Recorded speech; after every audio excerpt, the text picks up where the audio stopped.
Good afternoon, everyone. In case you haven't figured it out, today's talk is on how to be a best friend.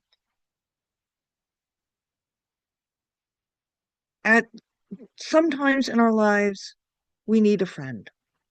At other times, we need to be a friend. From my education in counseling, let me help you with some simple guidelines on how to be the best friend you can be. First, most people do not need you to solve their problems. They know the solution. It is what we call external thinking. They just need to talk it out, arrive at the conclusion that they already know, and just say it. And you just sit back and listen. That's all you have to do. Listen. The hard part is that we want to help. We want to provide a solution. And that's our big problem, us, the listener. Because the minute they say, "Oh, I've got this problem," and they present the problem to you, you zone out. You're already spinning on how you would do it and how to solve that problem. And the thing is, you miss hearing the important things that the other person needs to say, especially about the unique situations on why they haven't arrived at a conclusion yet. Don't do it. Fight your own desire to help, your own desire to come up with a solution, and simply be and listen. If the person stops talking, or if she or he wants your opinion, turn the tables and ask a pointed question. What do you think about that? What do you think you should do? Keep them talking until they arrive at their own solution. Second, no one needs to be up, no one needs to be told your story or to up them. When someone is in crisis, they don't want to hear about your great Aunt Millie's solution, your grandmother's similar statement on a solution, or worse yet, something that sounds like something that you experienced that once was like that. They don't need that. You're just filling space.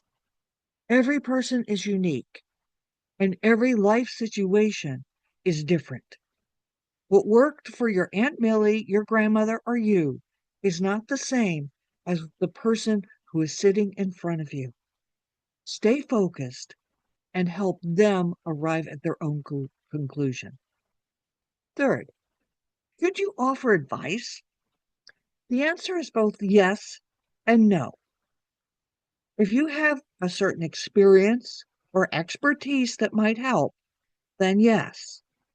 But generally, the answer is no. If the question is medical or legal, please say, "I am not a doctor, a lawyer, plumber." You might want to seek help from a specialist. If, however, you do have expertise, then yes, go ahead and offer some. Four, never say, "Oh, that's easy. I know what to do." The person does not need to be discouraged by you having a solution.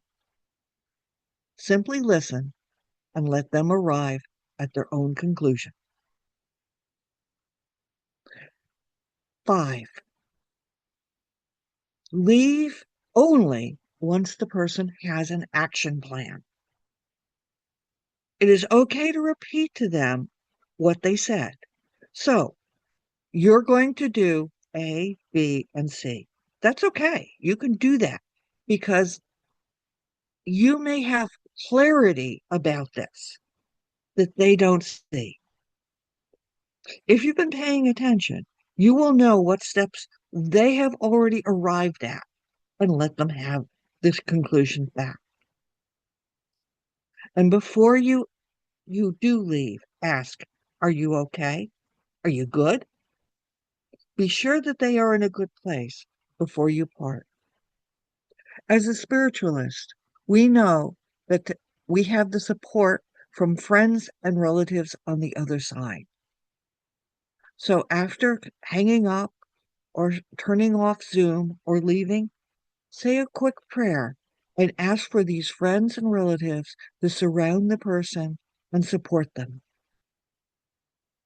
If they are prayerful, you can use whatever language they may be comfortable with, whether it's God, angel, spirit, whatever, and simply say a prayer for them. People sometimes like that. Finally, a good friend will check back in later that day or the next morning to, to simply say, thinking of you, or you've got this. Give them some encouragement. These are just a few of the tips to make you a better friend.